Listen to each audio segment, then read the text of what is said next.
ahli ibadah, ahli wirid. Tapi kalau thariqatul mahabbah, jalan para pencinta kepada Allah, cinta kepada Rasulullah, bersolawatnya bukan lagi karena ada motif. Saya solawat karena ada motif. Rasulullah tahu nggak? Pasti tahu. Motifnya apa? Duniawi.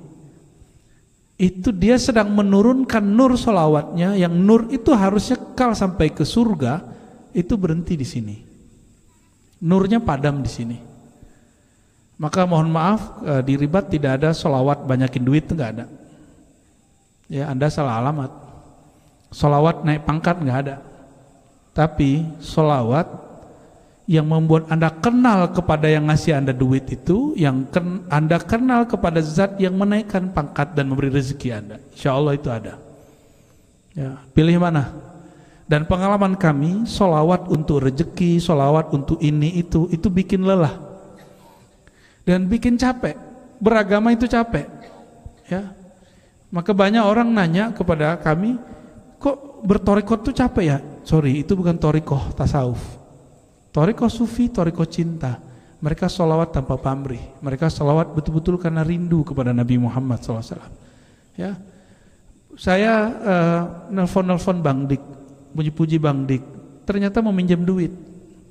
Besok-besok Bang Dik nggak mau lagi nggak telepon saya. Ya, kita berkoneksi kepada baginda Nabi Muhammad SAW. Allahumma sholli ala sayyidina Muhammad. Ternyata dalam hati, ya Allah, ya Rasulullah, bayarin utangku. Ya boleh, secara akidah boleh, tapi secara adab itu kena. Secara adab itu kena. Kenapa?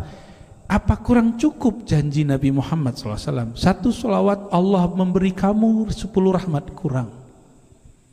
Jadi apa yang disebut sholawat melapangkan rezeki, sholawat memudahkan urusan. Orang kalau diturunkan rahmat oleh Allah, itu pikirannya kebuka, dadanya lapang, maka dia kemudian punya inspirasi yang berlian. Dia tahu nih, saya habis begini, saya habis begini, gitu. Jadi yang disebut sholawat membuka rezeki itu bukan kemudian sholawat langsung kebuka, enggak begitu.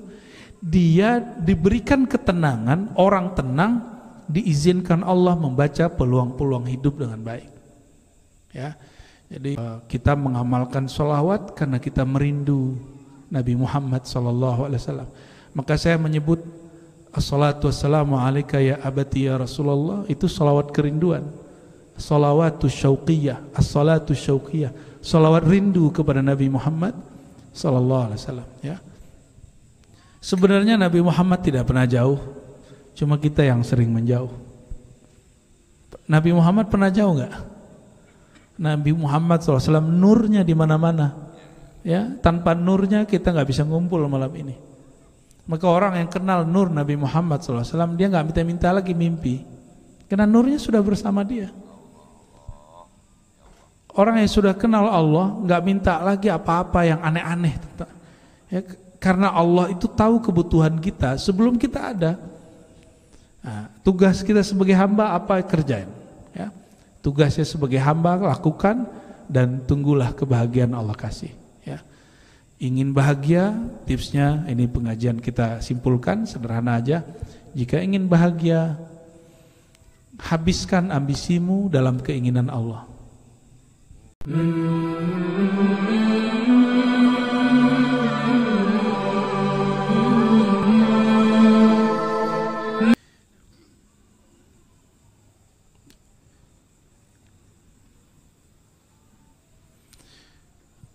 Sering dengar, nah ini sudah menjadi moto kita hidup. Al-waktu saifun, waktu itu pedang. Pernah dengar? Ya, itu bukan orang Indonesia loh yang ngomong, bukan orang Melayu loh ngomong. Itu didapat oleh Imam Syafi'i. Sekarang 1445 Hijriah, Imam Syafi'i wafat 204 Hijriah, sudah 12 abad.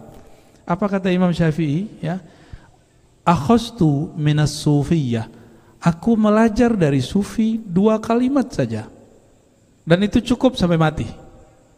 Al-waktu saifun, Waktu itu pedang, jika engkau tidak menggunakannya untuk menebas, engkau akan ditebasnya. Gitu. Waktu itu pedang, satu kalimat. Jika engkau tidak menebas dengannya, engkau ditebasnya. Jika engkau tidak menggunakannya untuk melawan musuh, engkau akan dilukainya. Itu perkataan yang didapat oleh Imam Syafi'i belajar kepada para sufi. Lalu bagaimana dengan satu riwayat yang menyebutkan Imam Syafi'i di kitab Manaqib bahwa sufi itu kasulun jahulun. Sufi itu orang yang jahil sekali dan suka tidur. Itu bukan sufi yang kita maksud hari ini, tapi orang yang berpakaian sufi tapi kerjaannya tidur-tiduran, alasannya tawakal. Ada orang begitu? Dia sebenarnya malas tapi dia sebut tawakal. Ana lagi tawakal bro. Ya akhi, ana mutawakkil ala Allah. Saya lagi tawakal, padahal bukan tawakal, dia sedang malas, menutupi malasnya dengan simbol-simbol kesufian. Itu terjadi dan mohon maaf yang disebut Imam Syafi'i sampai hari ini ada. Orang-orang yang berbaju sufi, bergaya-gaya sufi, syekh tarekat gitu, murid-murid tarekat, zawiyah-zawiyah, tapi enggak ngerti agama sama sekali. Ya, serban gede, kopiah masya Allah, tasbih masya Allah, tapi ngomong agamanya kacau. Ya, seperti yang video yang berkembang belum lama ini ya tentang konten tertentu. Ya, itu kan pakaian sufi. Sufi itu sebenarnya pakaiannya serban. Kenapa saya nggak jarang pakai serban? Karena saya belum layak menyebut diri saya sufi.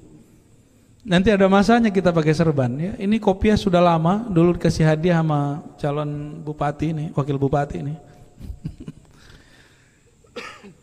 Semoga berkah Bang ya. Ngasih kopiah doang pengen jadi wakil bupati kan.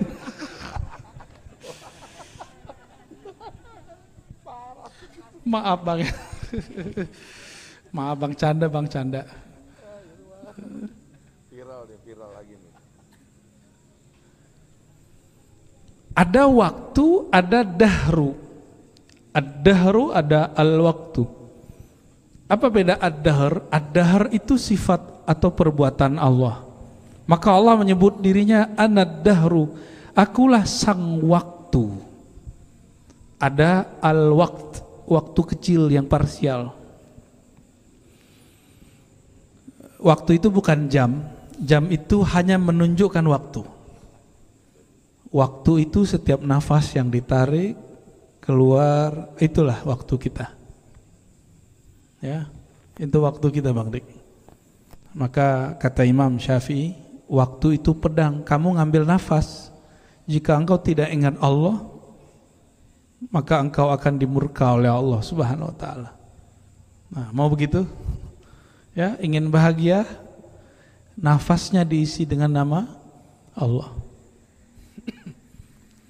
Yang pernah suka seseorang, lalu orang yang kita suka ketika dia nafas dia ingat selain orang yang kita suka, gimana? Senang nggak? Allah itu punya sifat jamal dan punya sifat ghayur, maha pencemburu, lebih feminim dari semua perempuan feminim, karena sifat feminim perempuan itu dari Allah, yaitu sifat jamal dan ghayur. Dan Allah itu cemburu jika ada seorang hamba kekasihnya ingat selain Allah. Maka kalau bapak ibu ini lagi cemburu, itu ngelabrak orang yang dia cemburui. Betul nggak? Ya, sosmednya, orangnya, handphonenya, waktunya, timenya, semuanya dilabrak itu. Kalau perlu labrak sama saingannya langsung gitu. Nah, Allah itu begitu. Maka Sayyidina Ibrahim, kekasih Allah yang digelari Khalilullah, kekasih Allah, teman Allah, ketika 80 tahun tidak diberi anak, lalu diberi anak, Allah melihat Sayyidina Ibrahim girang sekali punya anak, sehingga nafasnya yang berisi itu adalah Ismail, Ishak. Maka Allah uji, anaknya mau diambil dengan disembelih. Tapi ternyata cinta Sayyidina Ibrahim belum tertukar, maka Sayyidina Ismail tidak jadi disembelih, diganti dengan kambing atau domba. Gimana? Ada yang mengikuti jalan Nabi Ibrahim? Oh, ada Pak Haji Ibrahim di atas nih ya. Lampung nih, jauh bener ini.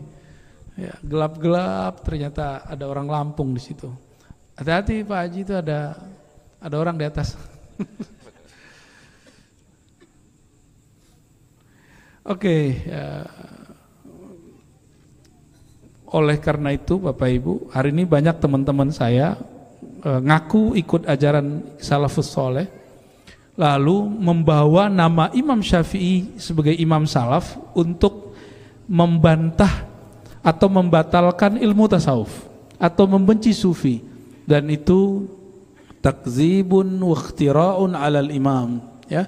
Itu kebohongan atas nama Imam Syafi'i, itu tidak benar ya. Jadi yang tepat, Imam Syafi'i tidak pernah membenci sufi.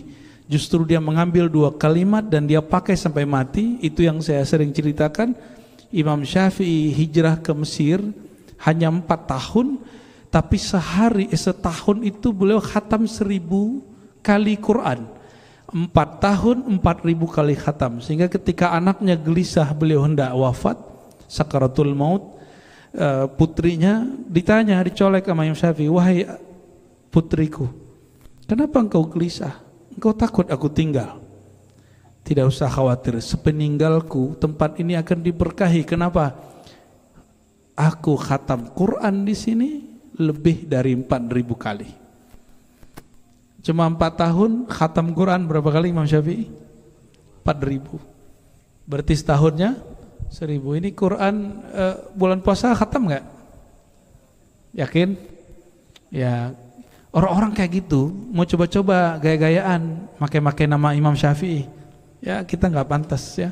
Kita nggak pantas untuk nukil-nukil kalam beliau tanpa sanad, tanpa asbab yang jelas ya.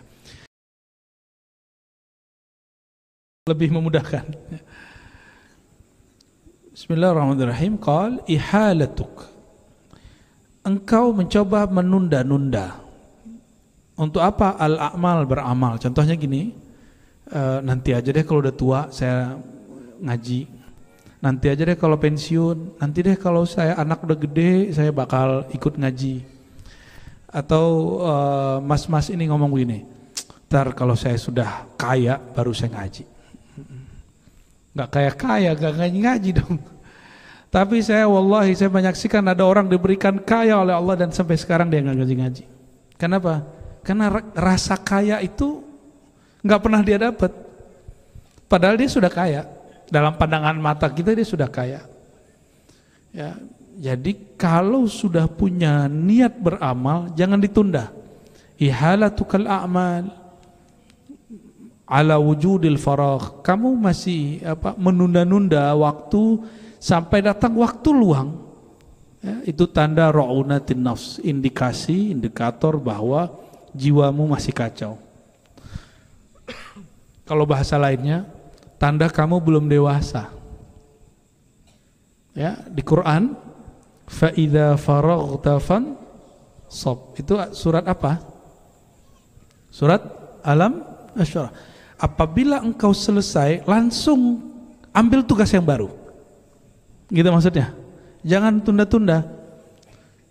Sekali nunda suatu tugas, suatu pekerjaan, besok numpuk. Nah, dan kita banyak melihat ada orang melarikan diri dari tugas. Dia kira itu menyelesaikan. Justru orang yang lari dari tugas, tugasnya numpuk. Ya, tugasnya numpuk ya. Dulu waktu saya kuliah, saya mikir, tarah musim liburan baru ngajuin proposal tesis, ternyata udah liburan gak jadi-jadi. Akhirnya pas kuliah, pas lagi hari aktif kita maju dan alhamdulillah masuk ya. Oh ya maaf, pembaca kita sedang lagi tesis itu ya, mohon maaf gak ada maksud. Gak ada maksud nyindir ente, jomblo. Kebetulan pas aja ya. Dan gak ada namanya waktu ke depan itu luang tuh gak ada. Sepakat gak? Sepakat? Yang punya aktivitas, adakah waktu, misalnya kita bilang, tar aja deh, tar luang, ada nggak? Bang Irwan, dulu lagi viral-viralnya, sibuk, sekarang sibuk juga nggak? Karena sama Bang Wendy, sama aja. Apalagi beliau ini, walaupun udah nggak jadi artis iklan lagi, dan sudah nggak jadi itu apa komentator bola lagi. Tapi justru lebih sibuk hari ini saya lihat. Bang Dik tuh lebih sibuk hari ini. Bedanya dulu beliau bekerja untuk materi, sekarang beliau bekerja untuk zat yang tidak materi lagi. Allah Subhanahu wa taala. Lebay gitu ya. Alhamdulillah ya.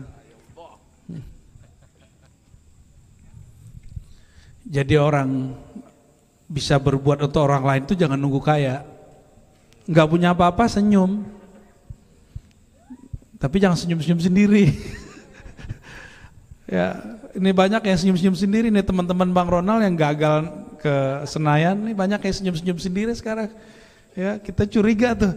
Dan alhamdulillah beliau bisa menyintas itu, jadi penyintas kegoncangan itu.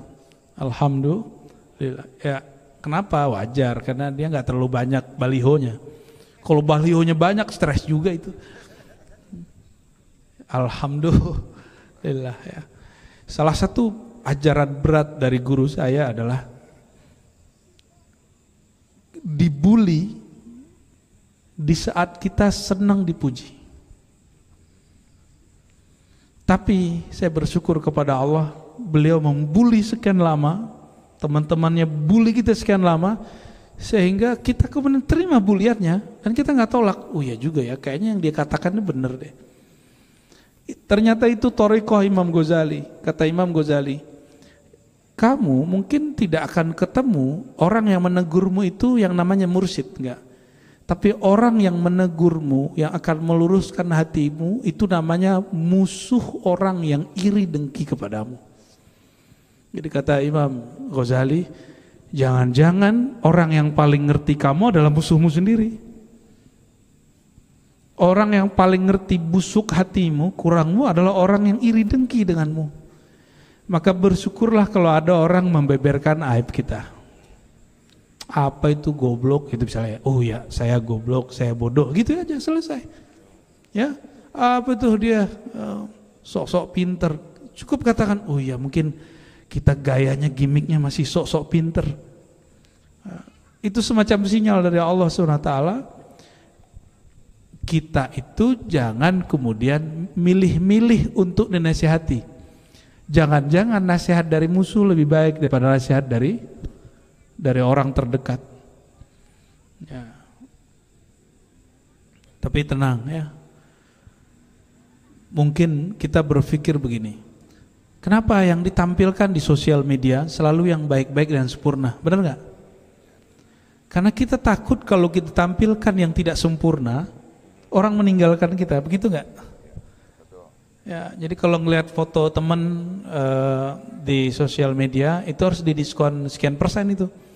Ya, karena dia tidak menunjukkan kekurangannya, yang dia tunjukkan hanya kelebihan dan kesempurnaan.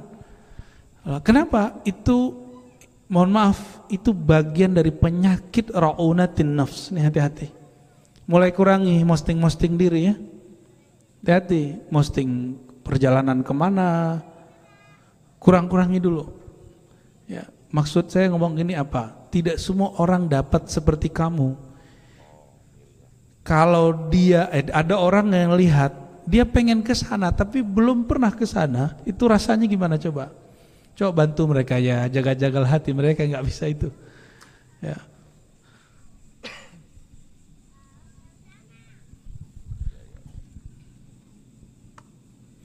Ada satu kalimat yang sering saya ulang-ulang Bang Dik. Kullu man'umin mahsud. Ini kalam Imam Ghazali. Setiap nikmat itu pasti ada orang yang iri. Nikmat itu ada dua, zahir dan batin. Zahir badan sehat, duit banyak, keluarga harmonis, ya, sukses, ya. Kalau nyalek nggak sukses apa, tapi ngartisnya tetap sukses ya Bang ya. Lalu ada, jangankan begitu Bang Dik. Kalau sekarang lagi shock culture, jadi orang lagi geger geger budaya, ustadz, orang biasa, artis semuanya sekarang punya YouTube, bener ya? Cuma saya nggak punya YouTube, loh, nggak ada YouTube saya itu. Tuh teman-teman ribat aja yang punya itu. Bang Dik punya channel YouTube ya? Ada ya? Serius. Jadi semua orang hari ini punya. Dan semua orang hari ini suka mau ngata-ngatain, ya, ngata-ngatain kiai, ustadz, orang yang dia, dan itu bebas. Nggak ada yang negur, nggak ada segala macam, kecuali dia dilaporin orang. Tapi kalau antum ngelaporin orang yang ngejelekin kita, itu sama dengan bantu dia viral, bantu dia terkenal namanya. Ya, jadi Bang Irwan ini dapat berkah ketika dilaporin kemarin. Ya, alhamdulillah katanya. Setiap nikmat itu pasti ada yang iri. Ini dipegang ya. Orang dapat nikmat yang zahir pasti ada yang iri. Ini bisa kuliah, itu ada orang iri. Dapat gelar akademis, ada orang iri. Termasuk di surau-surau tarekat, di zawaziyah tarekat, di ribat-ribat tasawuf, itu ada murid yang diangkat jadi mursyid, itu ada yang iri loh. Ada murid disuruh mimpin zikir, itu ada yang iri sama dia. Hati-hati itu. Orang yang iri ini mesti ada dan dia mesti diobati dulu. Kalau dia nggak mau diobati, disitulah mulai muncul gesek-gesekan hatta di dunia tarekat. Ya. Jadi sahabat kita di Rumi itu ada Pak Hendro namanya. Itu nanya sama saya, kok orang-orang tarekat nih suka tengkar ya katanya. Iya, karena mereka masih bertengkar, masih bertarekat, belum bertasawuf. Kalau tasawuf nggak begitu. Apa beda bertarekat dengan bertasawuf? Orang bertarekat emang dia belum sampai di ujung, jadi masih tengkar di jalan. Kalau sudah bertasawuf, dia sudah sampai pada bab ihsan. Sudah ngerti rahmat Allah. Ya. Jadi kalau ada mursyid suka tengkar, suka jelek-jelekin orang, berarti mursyid ini kualitas murid. Ada yang begitu nggak? Mursyid suka jelekin mursyid lain, itu mursyid kualitas murid. Sorry ya. Kita itu nggak perlu untuk naik itu dengan cara menjelekin orang, itu nggak perlu. Sepakat? Untuk kita baik dipandang orang nggak perlu dengan cara jelekin orang lain. Ya, bisa pegang ini. Jadi kita mau bener nih kelihatan, mau perfect terlihat, nggak usah buka-buka aib orang lain. Namun ya, iri dengki ini, saudara-saudariku, ini selalu ada karena syaitan itu ada mengalir di dalam darah kita. Hanya satu yang tidak diakses oleh syaitan, yaitu kolbu. Maka untuk mengalahkan sifat iri dengki yang ada di dalam darah itu cuma dengan ma'rifat qalbiyah. Belajar ilmu kolbu, itu sebabnya belajar hikam di akhir zaman ini hampir wajib. Karena dia bisa mengikis penyakit itu lewat kolbu. Ya. Dan kolbu itu bukan dengan wiridan saja. Dia mesti lewat ilmu dulu baru dikasih wirid. Ya, karena saya pengalaman bertahun-tahun kita wiridan tetap aja iri dengki nggak hilang. Kenapa? Karena keilmuannya nggak dikasih. Itu sebabnya ribat. Insya Allah konsisten kita membuka kitab-kitab yang mu'tabarah, yang sesuai dengan manhaj imam-imam ahlus sunnah wal jamaah. Walaupun di sana, di luar, di sana, di sini ada yang nggak sepakat, itu wajar. Ada yang kemudian merasa dirinya lebih ahlus sunnah dari kita, wajar. Ada yang merasa torikotnya lebih kuat dari kita, nggak apa-apa, biarin aja. Kita nggak akan jelekin torikot orang, kita nggak akan jelekin majelis orang, mursyid orang lain. Ya, cuma canda-canda sesekali boleh. Ya, bagian canda aja, tapi tidak akan ditaklimkan itu ya. Baik teman-teman yang bukan Allah, sahabat-sahabat, saudara-saudariku, ciri-ciri orang yang bodoh kata Imam Ibn Athaillah, dia suka nunda. Berarti udah dua ciri bodoh. Yang pertama di depan apa? Menginginkan sesuatu sebelum Allah menginginkannya. Ingin hujan berhenti sebelum jamnya. Betul? Ya, terus dari tadi itu berkecamuk tuh di hatinya kan. Siapa nih doanya yang mustajab ini ya? Yang wali siapa nih? Bapak wali ini anaknya namanya wali soalnya. Emang kalau doanya mustajab terus wali? Belum tentu. Nih perhatikan hadisnya. Salah sudah awat mustajabah. 3 doa yang mustajab. Pertama, orang berpuasa sampai dia berbuka. Yang kedua, imam yang adil. Yang ketiga, orang yang dizolimi walaupun kafir.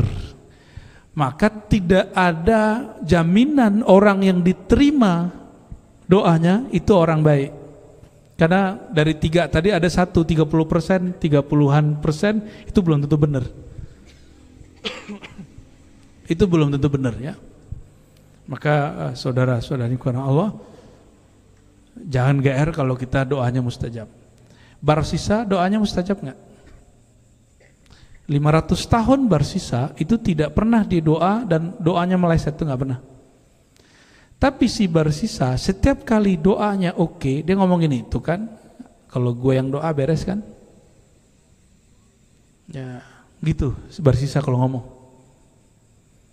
Ciri-ciri orang-orang pewaris Barsisa, bukan pewaris Nabi Muhammad SAW, dia merasa dirinya lah yang jagain alam. Karena doa-doa dia alam ini selesai. Kegeeran. Kecuali emang dia punya hak dan punya makom di situ. Seperti Syekh Abdul Qadir Jilani bergelar Al-Ghaus Al-Azam Al-Qutub Ar-Rabbani. Karena beliau pewaris mutlak Nabi Muhammad SAW saat itu. Maka disebut Al-Ghaus. Orang kalau berdoa sebut nama beliau dengan bertawasul, Allah mesti ijabah. Ya. Itulah rahasia bertawasul ya. Itu rahasia bertawasul. Baik. Tapi kita sampaikan kaidah aja. Tidak malas dan iri dengki. Itu 2 penyakit. Dan caranya beda. Malas itu salah satu sifat gelap yang ada dalam diri ya. Maka selevel Nabi Muhammad SAW berdoa. Doa itu kata-kata, teman-teman. Kata-kata itu punya energi luar biasa. Kalau diulang, nanti dia akan menumbuhkan suatu nur ya. Jadi kalau kita berdoa itu ulang-ulang doanya. Dan mesti paham apa yang diminta. Jangan cuma bagus bahasa Arabnya tapi tidak mengerti yang diminta.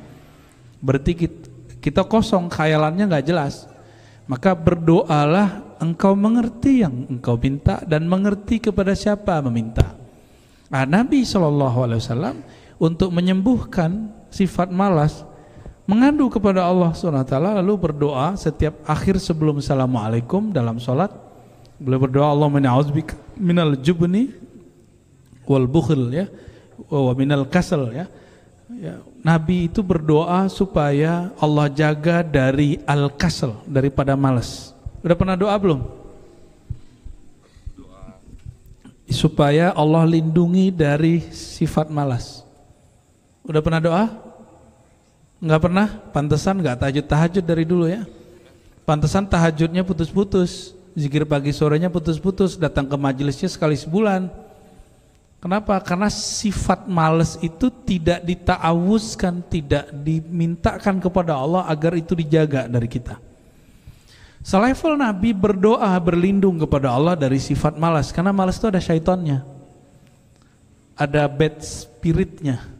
Gitu, ada energi negatifnya. Dan itu bisa dibenerin pakai kata-kata dulu. Nah, itu yang disebut sugesti. Jadi niat itu lebih canggih dari sugesti, karena sugesti itu hanya masuk ke otak, sedangkan niat itu masuk ke dalam kolbu. Maka dia lebih permanen. Niat itu lebih permanen. Jadi dia nggak hanya main di neurologis ya, neurosemantik. Dia masuk ke dalam alam kolbiyah. Itu sebabnya canggihnya para imam-imam itu membuat lafaz doa, lafaz niat itu di depannya disebutkan aku berniat sholat. Sholat apa misalnya? Tadi sholat isya 4 rakaat menjadi makmum karena Allah. Jadi lengkap. Jadi menanam sugesti itu kalau cuma sampai saya cinta, saya maaf, saya lega, saya terima, itu cuma sampai di sini. Tapi kalau disebut karena Allah, itu langsung masuk ke dalam kolbu. Jadi kalau ingin menanam kata-kata baik, energi-energi positif di dalam kolbu, sertakan Allah di dalam diri. Ya, wala dzikrullahi akbar, ada satu rumus di Quran, sungguh menyebut nama Allah itu efeknya sangat besar sekali. Wala dzikrullahi akbar. Ya.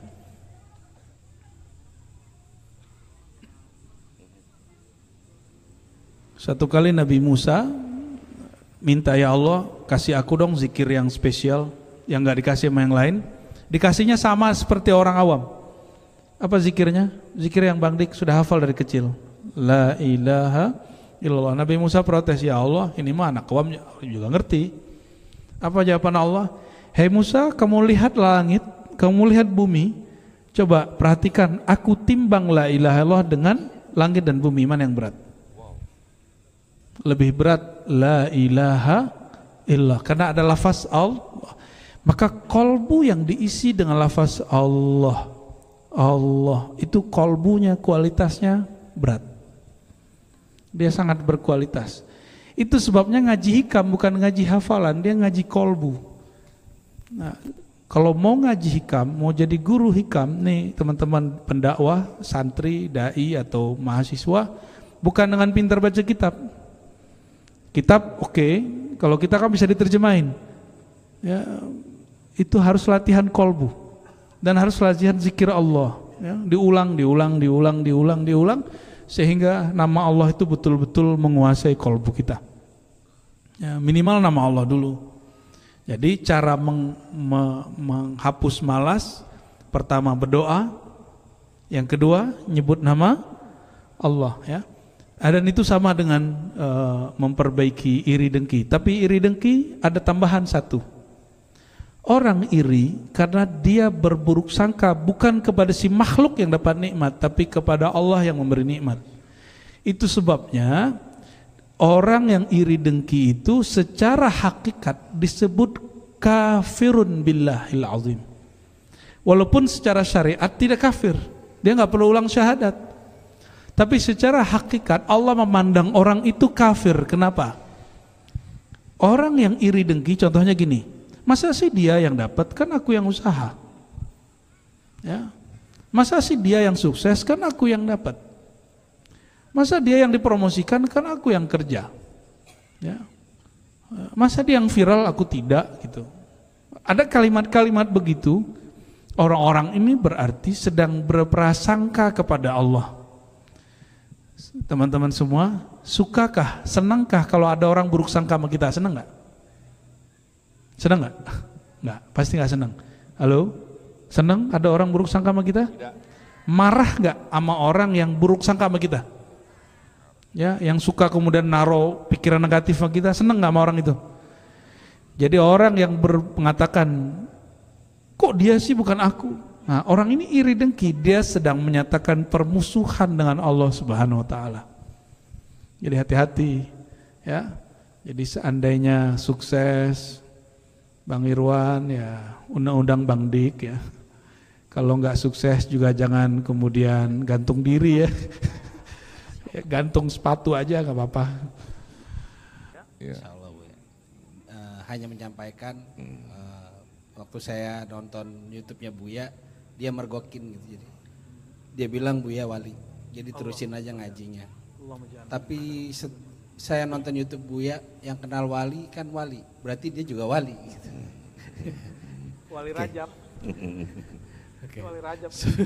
Sebelum saya nanya juga, saya sekarang tidak ada mursyid, jadi mungkin impian saya nanti mursyidnya Buya, tapi ikhtiar saya izin sama keluarga besar Ribat kalau Selasa malam datang ke Ciputat ikut ngaji. Mudah-mudahan diterima. Baik, pertanyaan saya, bismillah.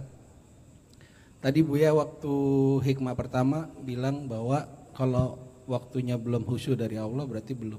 Berarti khusyuk itu given. Yes. Dari Allah. Lantas adab kita terbaik dalam beribadah bagaimana? Karena kan itu diberikan.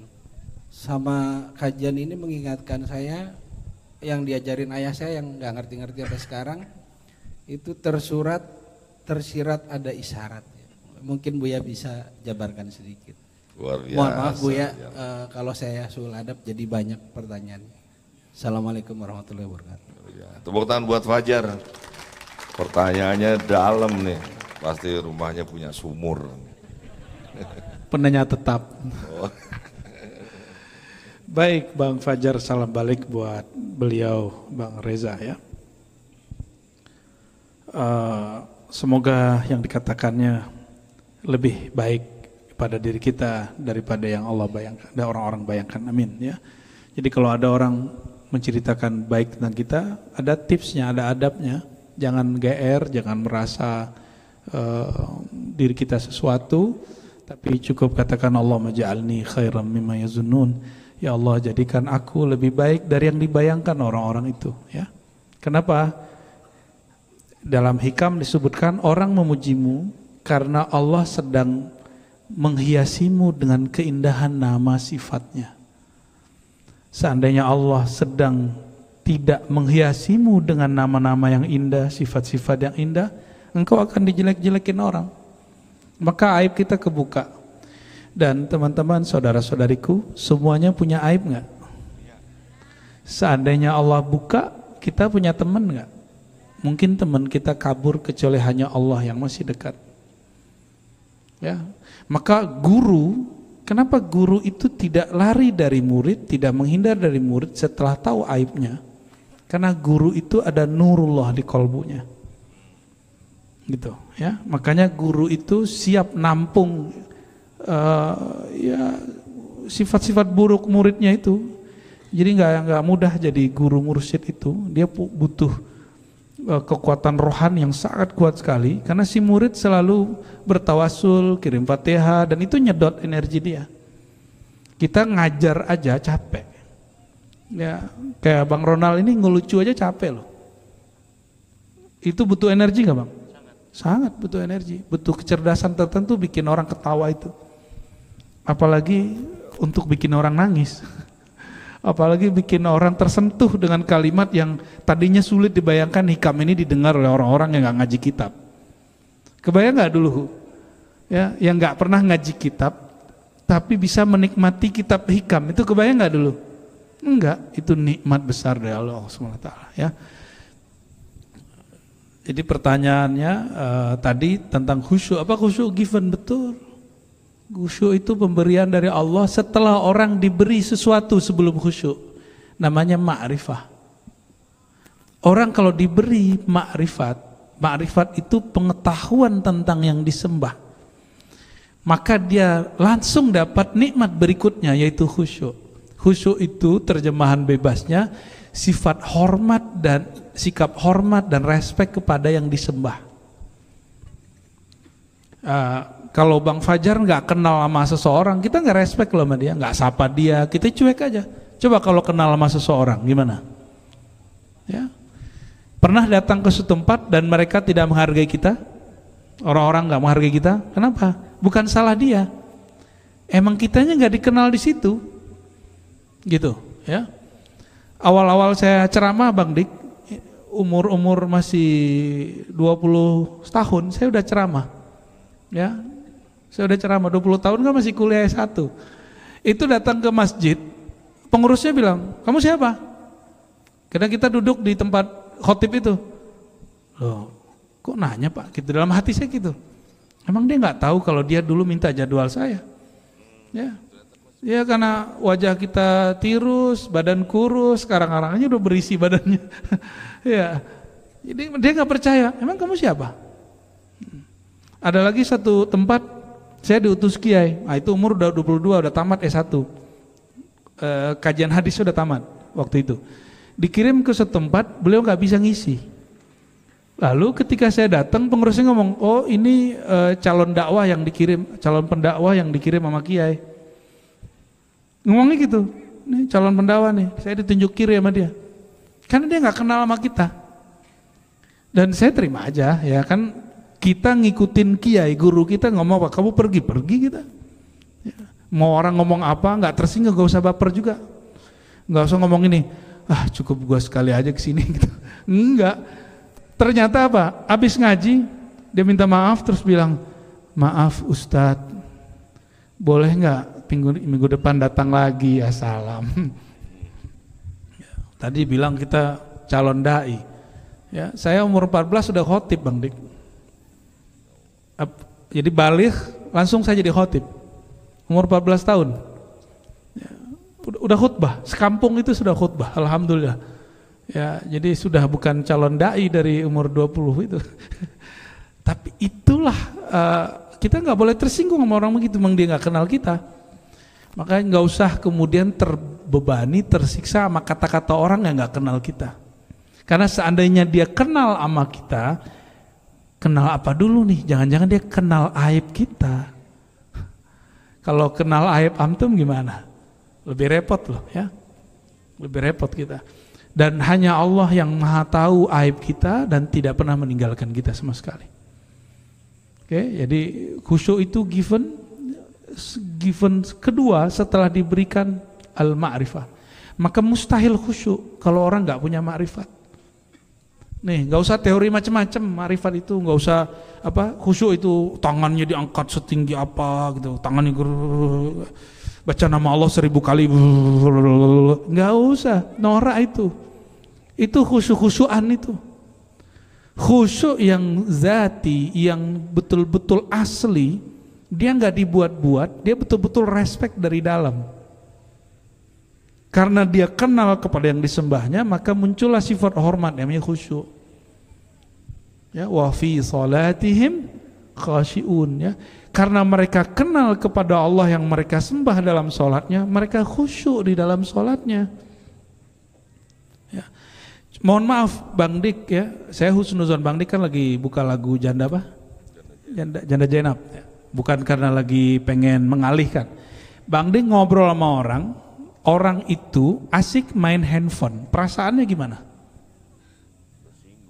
Tersinggung nggak? Tersinggung. Begitu nggak kita? Kalau teman-teman lagi ngobrol, terus handphonenya bunyi, minta izin dulu, maaf ya saya mau ini. Gitu caranya, itu adabnya. Supaya teman kita tetap respect sama kita. Ya. Kalau enggak, ya itu namanya enggak punya adab, enggak khusyuk. Maka khusyuk itu adalah adab tertinggi seorang yang mengenal zat yang disembahnya, namanya khusyuk. Jadi tidaklah khusyuk itu teori-teori sholat di tengah hutan, sholat di tengah ada air turun dari atas, air terjun, terus ada batu-batu, bunyi gemercik air, itu bukan khusyuk. Itu namanya meditasi. Ya, emang meditasi butuh suara air. Ya, lemah amat dalam diri kita ada air kok. Oh, dengerin angin, dengerin suara burung. Loh, di dalam diri kita ada suara-suara musik yang mahal dan itu tidak ada di tempat lain. Musik itu kan ada yang gendang, ya, drum, segala macam. Itu kan dalam diri kita ada semua. Dan orang yang belajar zikir khafi, zikir kolbu dan bermakrifat dalam menyebutnya, dia akan merasakan alunan hentakan kolbunya mirip-mirip dengan musik. Ya, jadi kalau ada hari ini hasil kajian santri mengharamkan musik, itu ada yang salah baca itu ya. Salah baca itu apalagi ustadz. Para imam kita mengatakan gini, jika engkau masih membedakan suara gitar, suara musik dengan suara burung, berarti engkau tidak kenal Allah. Yang menciptakan suara gitar itu Bang Dik yang bentar lagi mau megang gitar, terus tangannya mainin senar namanya?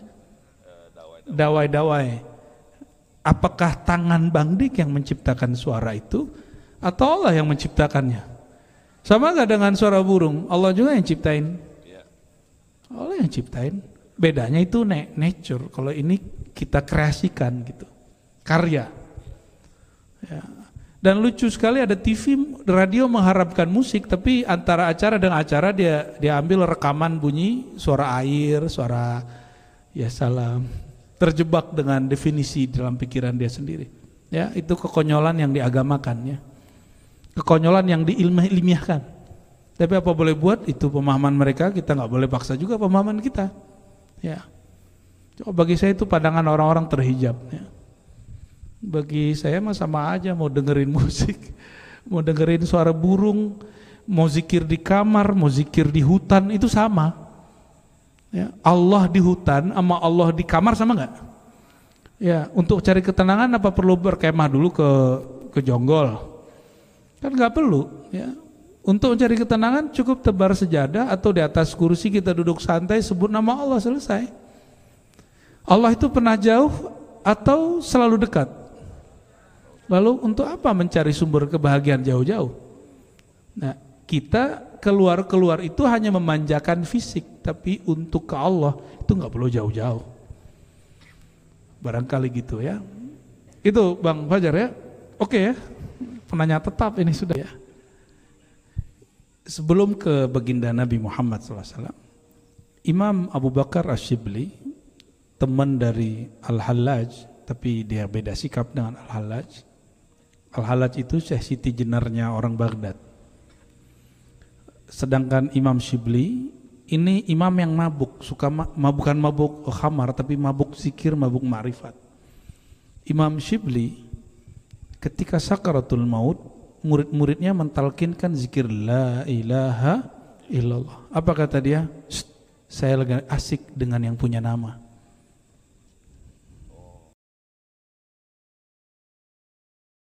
Kamu baca la ilaha illallah karena kamu jauh rasanya dari Allah. Aku bersama dengan yang engkau sebut-sebut itu. Dan sejak aku kenal dia, aku tidak pernah berpisah dengannya. Makanya Imam Syibli itu tidak membaca la ilaha illallah waktu wafatnya, apalagi nabinya Imam Syibli. Allahumma shalli ala Muhammad. Oke. Udah dong. Lebih mudah ya dicerna ya. Alhamdulillah. Ini baru diterjemah, tapi ada beberapa kesalahan teknis yang bisa diperbaiki sih ya. Baik, hikmah ke yang ke-19. Ini hikmah penutup kita malam ini, insyaallah. Karena enggak seperti zaman pandemi dulu, kita 3 jam, dari jam 12 sampai jam 3. Kalau sekarang, tadi mulai jam berapa Bang Dik? Jam 9:15. Sampai sekarang 11-an lah ya, 11-an insyaallah. Dan saya suka di sini karena tempatnya terbuka. Lalu ada Bang Dik yang bisa ini metik-metik gitar. Kalau hadroh kita wajib ada, mesti ada tim sholawat, karena apapun pengajian kita insya Allah ada sholawatnya, minimal sholawat 1 orang 2 orang ya.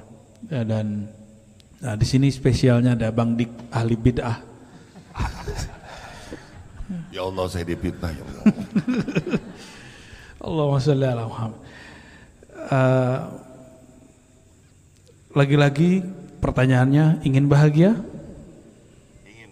Ingin hidup terasa enjoy? Ya, di Quran jelas saya sampaikan berulang-ulang dan Allah juga mengulang-ulangnya. Innamal hayatud dunya la'ibun wa lahun. Dunia itu cuma main-main dan senda gurau, maka enggak usah serius-serius amat. Ya. Jangan serius di saat dia bersenda gurau. Jangan kemudian bersenda gurau di saat dia serius. Tapi dunia itu lebih banyak gimmicknya. Dan di samping saya ada Bang Ronald yang sudah merasakan gimmicknya orang berpolitik. Ternyata lebih banyak yang begitunya daripada seriusnya, benar gak? Ya, makanya kita sampaikan ke Bang Irwan yang juga masuk ke bab politik. Welcome, selamat datang kepada gimmick-gimmick politik ya. Ini tips ya, kalau ingin bahagia, ingin sukses, walaupun kata orang kita nggak sukses. Jadi seandainya ini kayak Bang Ronald, mohon maaf saya kasih contoh langsung aja. Beliau mungkin suaranya nggak cukup masuk ke Senayan, tapi beliau ini disebut sukses. Apa? Jika mampu mengelola jiwanya. Jadi yang kita sebut sukses itu orang yang mampu mengelola musuh di dalam dirinya. Musuh yang dalam diri inilah yang kemudian berteriak-teriak, yang merasa kemudian kok saya begini ya, yang selalu menolak apa yang terjadi sama dia. Maka Imam Mu'tazilah memberikan kalimat yang sangat oke sekali.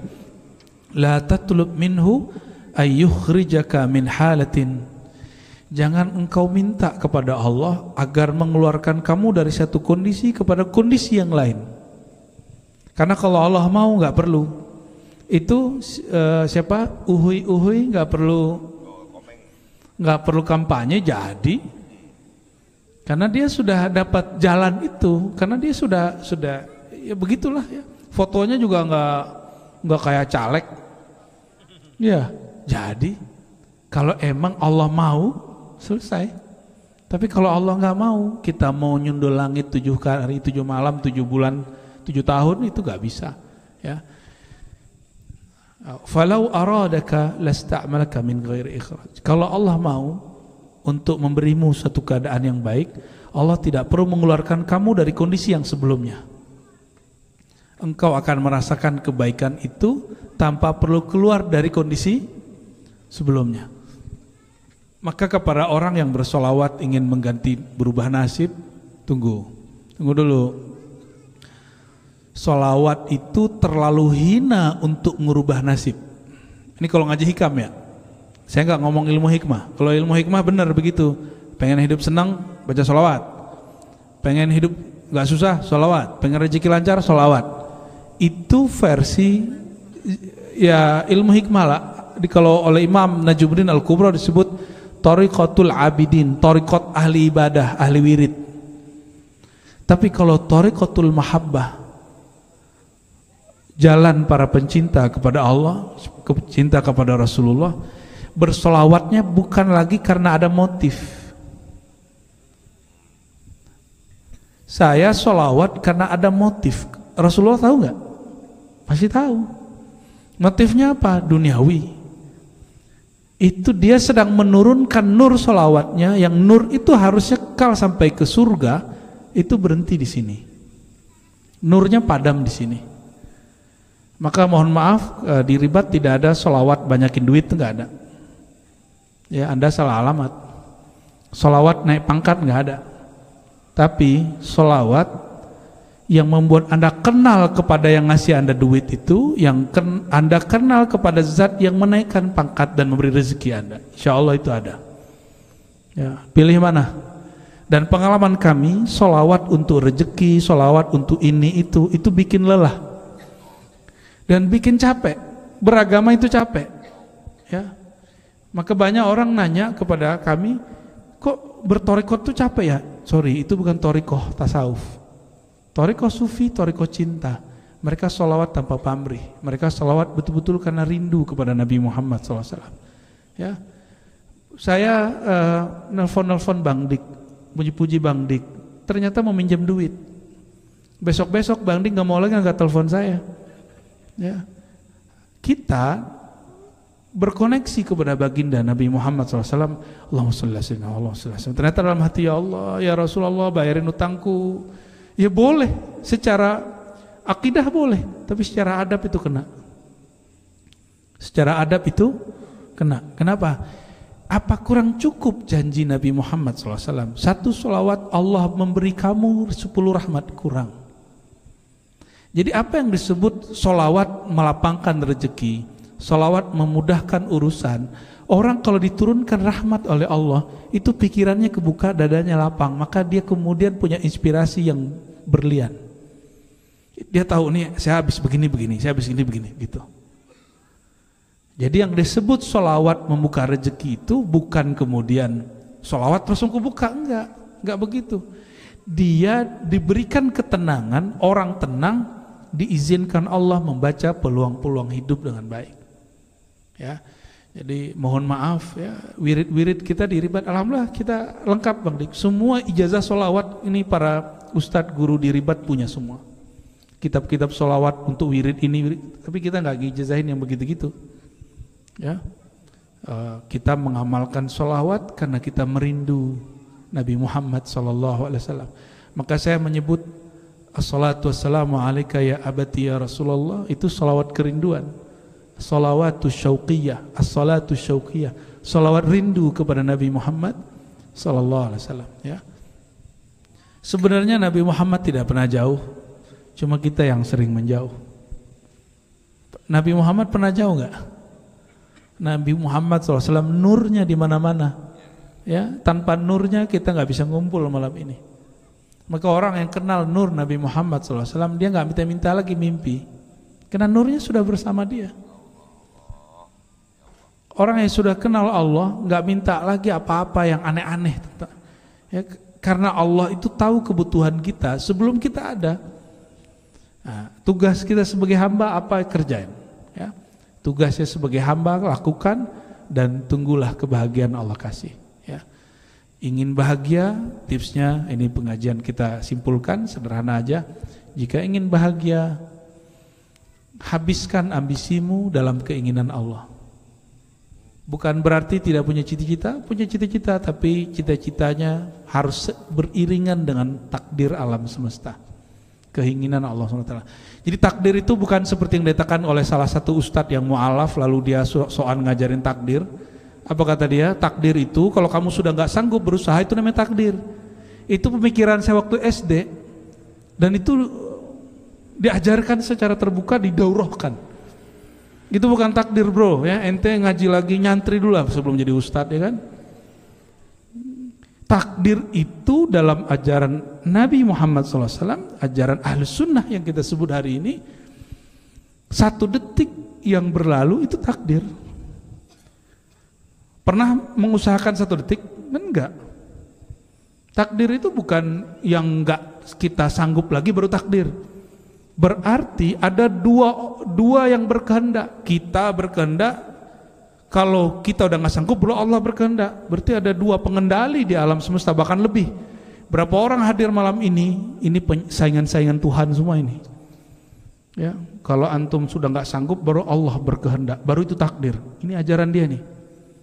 Ya, makanya teman-teman, ya, fanzur amman ta'khuduna dinakum. Ini perkataan para imam kita dalam kitab Sahih Muslim disebutkan, para imam salafus saleh berkalam, perhatikanlah kamu berguru mengambil ajaran agama ini dari siapa.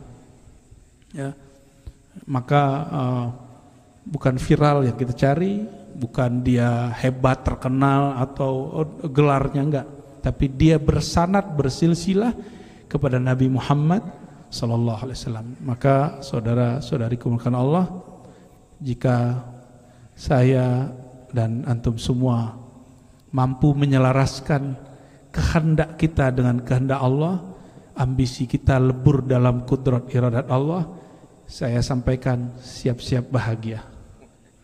Siap-siap bahagia. Ya, mungkin kita dengan saudara ada clash sama orang tua, ada clash sama tetangga, ada clash, tapi dengan Allah jangan ada clash. Ya, mesti seiringan. Insya Allah bahagia. Ya, maka hadis penutup malam ini setelah hikam ini ada hadis penutupnya Bang Dik, hadis Imam Ahmad, min sa'adatil mar'i ay yastakhira ila Allah fi amri. Ciri-ciri orang-orang berbahagia, dia minta restu kepada Allah dalam semua urusannya. Maka Allah yang kita dahulukan. Ya, semoga semua yang kita kehendaki mau direstui oleh Allah SWT. Wabil khusus majelis ini, majelis ribat, mungkin ya surau ribat, program ribat, insya Allah bulan Ramadan ada beberapa daurah di beberapa titik. Silakan ikuti. Kajian-kajian kitabnya nggak berhenti, akan ada nanti kajian Sirrul Asrar Buya Dr. Aldomi, Buya Asfi, Buya Yunal, nanti mereka buat kajian mungkin 10 hari awal-awal Ramadan. Nanti di akhir Ramadan ada program itikaf yang kita sebut khalwat atau suluk Ramadan dengan kurikulum Tarekat Naqsyabandiyah Khalidiyah, biar agak mirip dengan Nabi Muhammad SAW walaupun tidak sama. Ya, insya Allah kita nggak ada liburnya, jadi selalu ada program. Hatta hari raya pun ada programnya silaturahim. Ya, bahkan ada wirid-wirid ya, yang wirid kita sederhanakan, nggak seberat yang di zaman ulama terdahulu. Jadi nggak usah khawatir. Suluk kita sebut suluk fun suluk. Itikafnya nggak horor. Jadi itikafnya ringan, yang penting orang yang lagi khalwat itikaf itu happy. Ya, kayaknya sebelum jadi bupati, wakil bupati harus suluk dulu nih. Ya. Gimana Bang? Allahumma shalli ala sayyidina Muhammad. Barangkali itu kita tutup dengan doa ila ruhin Nabi sallallahu alaihi wasallam wa la sayyidina al-mahdi khalifatil asna bali ibn khidr alaihi salam sayyidi Abdul Qadir Jilani Qutbur Rabbani Sayyidi Abdul Hasan Syazili Sayyidi Muhammad Bahadi Syanakri Sayyidi Muhammad Karim Samani Sayyidi Ahmad Tijani Sayyidi Ahmad Rifai Sayyidi Ahmad bin Idris Al-Idrisi Al-Fatiha. Bismillahirrahmanirrahim. Ya nusin siratal mustaqim. اللهم يا الله يا رحمن الرحيم يا كريم يا عظيم صلي وسلم وأكرم على سيدنا محمد وعلى آل سيدنا محمد. اللهم صل على سيدنا محمد كعبة الأرواح وعلى آله وأصحابه وبيته وذريته أصحاب الجاه. اللهم صل على سيدنا محمد النور الذاتي والسر الساري في جميع الأسماء والصفات. اللهم يا الله يا نور يا نور نور قلوبنا بنورك وبنور حبيبك النبي محمد صلى الله عليه وسلم. Ya Allah yang maha bercahaya, yang maha menciptakan cahaya, yang maha melimpah ruahkan cahaya, izinkan cahaya Engkau, cahaya kekasih Engkau, cahaya nur Nabi Muhammad SAW melimpah ruah masuk ke dalam dada kami, kolbu kami, pikiran kami, lisan kami, tangan kaki kami, sehingga ya Allah jadikan akhlak kami akhlak Nabi Muhammad SAW. Jadikan cara berfikir kami mengikuti cara berfikir Nabi Muhammad SAW. Jadikan tindak tanduk kami mengikuti Nabi Muhammad SAW. Allahumma ya Allah, ilaika nashku qaswata qulubina. Ya Allah, kepada Engkau kami mengadukan kerasnya hati kami, buruknya akhlak kami, hitamnya kolbu kami, resahnya jiwa kami, tidak tentramnya pikiran kami. Maka ya Allah, farzuqna sa'adah, farzuqna al-tuma'nina. Allahumma ya Allah, kami memohon jiwa kami yang resah ini, mohon diberikan kedamaian. Kolbu kami yang kurang tenang ini, mohon diberikan ketenangan. Allahumma arifna aqrabat turuqi ilaik. Ya Allah, izinkan kami untuk mengenal jalan terdekat menuju Engkau, jalan terdekat untuk mengenal Engkau, jalan terdekat untuk merasakan kasih sayang Engkau. Allahumma ya Allah, Engkau mengatakan inni qarib, aku maha dekat. Tapi maafkan kami ya Allah, kami selalu merasa jauh daripada Engkau. Maka izinkan malam ini ya Allah dan seterusnya sampai kami wafat, walaupun sesaat, izinkan kami merasakan Engkau dekat ke dalam diri kami, Engkau maha dekat di dalam hidup kami. Allahumma ya Allah, ketika dulu kami ada masalah di masa kecil, kami lari ke pangkuan ibu kami. Tapi hari ini ya Allah, mungkin sebagian ibu kami sudah berpulang, ayah kami sudah berpulang. Ketika kami ada masalah, kepada siapa kami mengadu? Hanya kepada Engkau kami mengadu ya Allah. Allahumma ya Allah, maafkan sikap kami yang menyekutukan Engkau, maafkan pikiran kami yang berburuk sangka kepada Engkau. Allahumma ya Allah, ya nur, imla' qulubana bi nurika, imla' qulubana bi hubbika wa hubbi nabiyyika, waj'al lana al-amal alladhi yuballighuna ila hubbik. Ya Allah, izinkan kami merasakan cinta kepada Engkau. Tapi bagaimana mungkin kami mencintai Engkau jika kami tidak mengenal Engkau? Sedangkan kekasih Engkau Sayyidina Ali mengatakan, araftu rabbi bi rabbi, aku hanya kenal Tuhanku karena Dia mengenalkan dirinya kepadaku.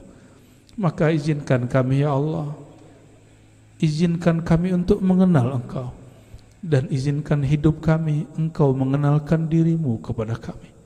Meskipun kami tidak pantas mengenal Engkau ya Allah, tapi jadikan kami ada di belakang hamba-hamba Engkau yang mengenal dirimu ya Allah.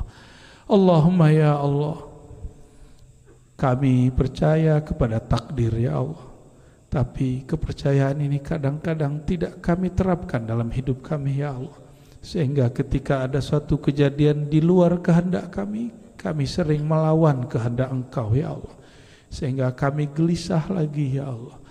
Maka ya Allah, izinkan kami melenyapkan, meleburkan iradah kami, kudrat kami dalam iradah dan kudrat Engkau. Allahumma ya Allah ya Rahman ya Rahim, irhamna wal muslimin, ya Latif ultufna wal muslimin wal hadirin wal hadirat, terakhir ya Allah kami bermohon, wahai ya Allah yang maha lembut, yang maha baik, lembutkanlah hati kami, lembutkanlah jalan hidup kami, lembutkanlah jalan takdir kami, lembutkanlah semua urusan-urusan kami, urusan semua yang hadir malam ini, urusan siapapun yang mendengarkan kajian ini.